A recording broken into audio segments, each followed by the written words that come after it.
Hello, bachcho. Let's read out the questions. Question says, in a Young's double slit experiment, explain the formation of interference fringes and obtain an expression for fringe width.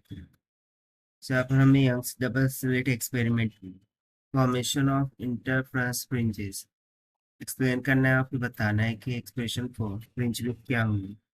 तो start करते हैं solution से, but before of that let's talk about the key concept which we are going to use here for this question. So यहाँ पर हम same Young's double slit experiment का concept use करेंगे। Double slit experiment. So Young's double slit experiment में क्या होता है, इस तरीके से दो स्लिट्स होती है, इन दोनों को एक पर्टिकुलर डिस्टेंस पर सेपरेट किया जाता है। Let's say that distance to be as small t, and at a distance of capital of T, there will be an screen where we would see the fringes due to constructive and destructive interference. So हमें इस screen किसी और colour से draw कर लेते हैं। Let's say कि ये क्या हो गया, स्क्रीन जहां पर हमें इंटरफेरेंस फ्रिंजेस देखने को मिलेंगे। So this is what the central point of axis. तो इस पॉइंट पर हमें सेंट्रल मैक्सिमा मिलता है। तो इसको हम इस तरीके से ड्रॉ कर देते हैं, सेंट्रल मैक्सिमा है इसलिए इस तरीके से फ्रिंज मिलेंगी, and further it will be going to be decreasing one like this. So central point पर okay, in young double slit experiment जो भी वेव फ्रंट होती है from the two eliminating slits ये सुपरइम्पोज की जाती है onto the screen. This result in formation of alternate bright and dark fringes. So ये जो हमें मिल रही है ये बेसिकली ब्राइट फ्रिंज को इंडिकेट करती है, bright fringe, and basically it is called as central bright fringe. And यहाँ पर ये जो पॉइंट है ये बेसिकली हमें डार्क फ्रिंज दे देता है, which is due to the light incident onto this point towards the source, sorry towards the screen. ठीक है, जो भी लाइट है और वेव फ्रंट है पास होती है फ्रॉम दिस टू सोर्सेस, वो हमें स्क्रीन पर इस तरीके से due to constructive and destructive interference dark fringe और ब्राइट फ्रिंज में मिल जाती है। अब सेंटर की तरफ देखें तो हमें ये सेंट्रल ब्राइट फ्रिंज मिलती है जो कि बेसिकली उसकी इंटेंसिटी ऑफ लाइट मैक्सिमम होती है एट द सेंटर, इसीलिए हम इसे सेंट्रल मैक्सिमा भी बोल देते हैं।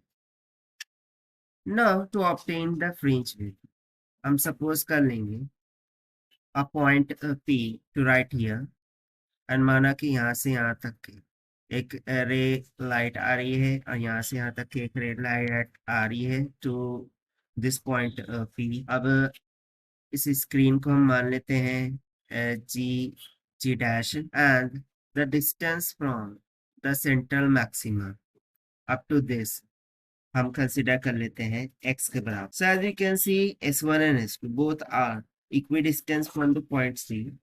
So जो intensity of light होंगी ये maximum होगी at to the point to the center due to the path difference of the wave reaching to this point will be 0. क्योंकि देखिए यहाँ पर सेंटर पर जो पार्ट डिफरेंस होगा वो 0 होगा। पार्ट डिफरेंस मीन्स टू से कि देखिए इसके परपेंडिकुलर यदि मैं लाइन ड्रॉ करूँ सो ये जो एंगल होगा वो थीटा बन जाएगा। सो S1 with respect to S2 का ये जो डिफरेंस आ रहा है इसे हम क्या कहते हैं, पार्ट डिफरेंस। इसको हम इंडिकेट कर देंगे डेल टी से। सो ये जो पार्ट डिफरेंस है ये सेंटर पर एग्जैक्टली बहुत ही ज्यादा कम होता है। In fact we would say that कि पार्ट डिफरेंस इस सेंटर पर क्या होता है, 0 होता है, इसीलिए सेंटर पर हमें सेंट्रल मैक्सिमा मिल जाती है जिसको हम सेंट्रल ब्राइट फ्रिंज इस तरीके से बोलते हैं। एंड फर्दर गोज ऑन, ये जो पार्ट डिफरेंस है वो इंक्रीज होता जाता है, जिस वजह से जो फर्दर ब्राइट फ्रिंजेस है उनके एम्पलीट्यूड भी क्या होते हैं, डिक्रीज होते जाते हैं, जैसे कि यहाँ पर हमने डायग्राम में दिखा रखा है फॉर द ब्राइट फ्रिंजेस। तो चलिए अब हम डेरिवेशन देख लेते हैं। सो उसके लिए at point P the path difference between the rays coming from the slit S1 and S2, यदि हम उसको लिखें तो let's say the path difference will be del t is equals to S2p minus v, S1p के equal होगा। Now S1 S2 ये distance हमने denote कर रखा है स्मॉल d से। In the same way let's do some naming, ठीक है। सो हम यहाँ पर ये जो पॉइंट है इस पॉइंट को E मान लेते हैं, सेंट्रल पॉइंट को C, और ये वाला पॉइंट को हम F मान लेते हैं। So from this diagram we can state that E of F must be equals to D and S2 of F is equals to capital of T. Now we would say in a triangle S2PF, तो diagram में देखिए S2PF यानी कि जो बिगर वाला triangle है, ये वाला ट्रायंगल, इस पे हम बात कर रहे हैं। सो इन ट्रायंगल S2PF में जो S2P डिस्टेंस है it must be equals to Pythagoras theorem से क्या हो जाएगा, S2F का स्क्वायर प्लस में PF का whole square that whole to the power 1/2, क्योंकि पाइथागोरस थ्योरम क्या बोलता है, हाइपोटेन्यूज का square equals to the squares of two sides their summation. तो यहाँ से फिर हमें S2P इज इक्वल्स टू मिल जाएगा S2F, उसका मान हम सब्स्टिट्यूट कर देंगे, वो तो कैपिटल D है, कैपिटल D का होल स्क्वायर प्लस में PF is what, x plus D by 2 का whole square that whole to the power 1/2। So यहाँ पर PF क्या है, let me just show you. So PF ये कंप्लीट डिस्टेंस है, जो सेंट्रल ब्राइट फ्रिंज से तो P तक का डिस्टेंस क्या था, x के इक्वल था। सो यदि मैं CF इस डिस्टेंस को निकालूं, सो ये सेंट्रल पॉइंट से तो S2 तक का डिस्टेंस है, जो कि एग्जैक्टली D/2 के इक्वल होगा, सी D/2। तो इसीलिए हमने लिखा कि PF is equal to x plus D/2 का होल स्क्वायर, क्योंकि PF का स्क्वायर है यहाँ पर, इसलिए। ना फर्दर हम इसको सिंप्लीफाई करेंगे। So S2P this will be equals to, यदि मैं D स्क्वायर को कॉमन निकाल लूँ रूट से बाहर, सो ये D की तरह निकल जाएगा, क्योंकि मैं D स्क्वायर को कॉमन निकाल रहा हूँ। सो स्क्वायर रूट कैंसिल, ये बाहर D की तरह निकल जाएगा। In the bracket remains 1 plus में into the bracket x plus D/2 का होल स्क्वायर, और इसके साथ D का मल्टीप्लाई नहीं था, इसीलिए डिनोमिनेटर में D स्क्वायर चला जाएगा, that whole to the power 1/2। In the same way, if we will talk about in triangle S1PE, so S1 PE यानी कि ये अपर ट्रायंगल, ये वाला ट्रायंगल की हम बात कर रहे हैं। सो इस ट्रायंगल में यदि हम S1P को कैलकुलेट करें, so again by using the same Pythagoras theorem, S1P is equals to S1E का होल स्क्वायर प्लस में PE का होल स्क्वायर, ठीक है। सो ये हो जाएगा S1P का स्क्वायर प्लस में PE का square that whole to the power 1/2। अब S1P क्या है, कैपिटल ऑफ T, उसका होल स्क्वायर प्लस में PE क्या है। सो देखिए P to E is nothing but this much of distance. So ये किसके इक्वल होगा, यदि मैं x में से S1 से तो सेंटर तक का डिस्टेंस जो कि D/2 के इक्वल है उसको सब्ट्रैक्ट कर दूं, सो मुझे PE मिल जाएगा। सो आई वुड से दैट कि ये x माइनस में D/2 का होल स्क्वायर है और इसका पावर 1/2। सेम थिंग हम करेंगे, D को बाहर निकाल लेंगे, सो यहाँ पर हमें मिल जाएगा 1 प्लस में x माइनस D/2 का whole square divided by D square whole to the power 1/2। अब हमें पार्ट डिफरेंस को रिलेट करना था, सो वी वुड से S2P माइनस में S1p is equals to D S2p क्या है इंटू द ब्रैकेट 1 प्लस में x plus D by two का whole square divided by D square whole to the power 1/2 minus T into में 1 plus में x minus में D by two का whole square divided by capital of T का whole square और square bracket का क्या है पावर 1/2।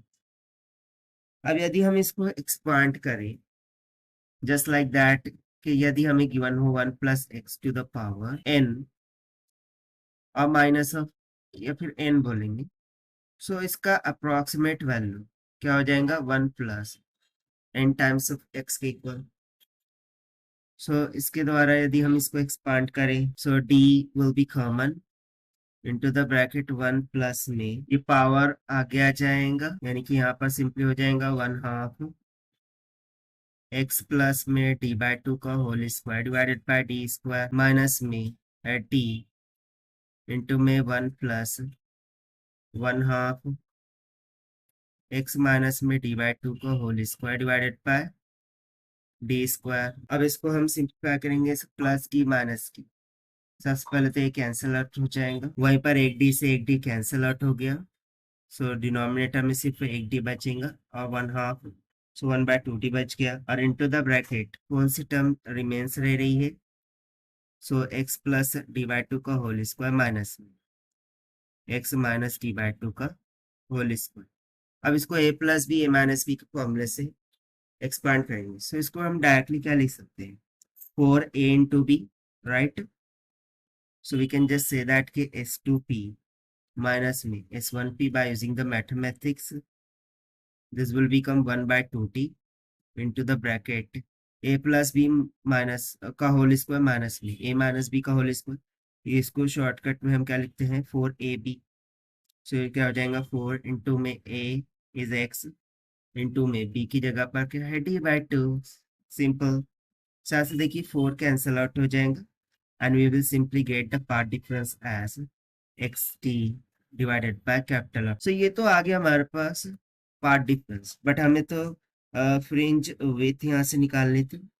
सो बेसिकली ये जो पार्ट डिफरेंस होता है यही फ्रिंज विथ को इंडिकेट करेगा। अब कैसे, तो सबसे पहले तो फॉर ब्राइट फ्रिंज, जो ब्राइट फ्रिंज होंगी ब्राइट फ्रिंज के लिए कंस्ट्रक्टिव इंटरफेरेंस लगेगा and path difference will be integral multiple of wavelength यानी कि s2p माइनस में s1p must be equals to n lambda.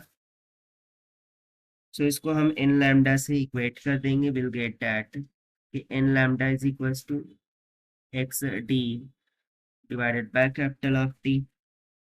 तो यहाँ से फिर हमें x is equals to n lambda capital D divided by small d, where the value of n will vary from 0, 1, 2, 3 up to that dash। But हमें क्या calculate करना था, derive करना था फ्रिंज विड्थ का formula.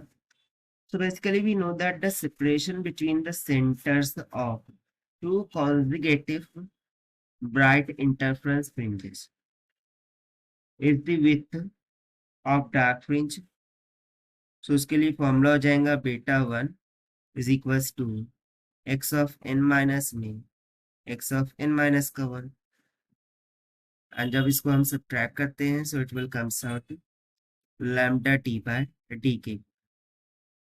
therefore this is what the formula for the fringe width। सो चूंकि ये हमने ब्राइट फ्रिंज के लिए कैलकुलेट किया था, बट यदि हम डार्क फ्रिंज के लिए बात करें सो फॉर डार्क फ्रिंज के केस में xn का फॉर्मूला क्या हो जाता है 2n माइनस 1 इंटू में lambda capital D divided by 2t। So इस केस में भी the separation between the centres of two consecutive dark fringes is the width of bright fringe यानी कि beta 2 is equals to xn minus में xn minus of 1। तो जो x of n वाले term है वो कैंसिल आउट हो जाएंगी, minus minus will get plus and again you will get the formula of the fringe width as lambda t divided by small t. So therefore, this is the complete solution. I hope you understand. It will best of luck. Thank you.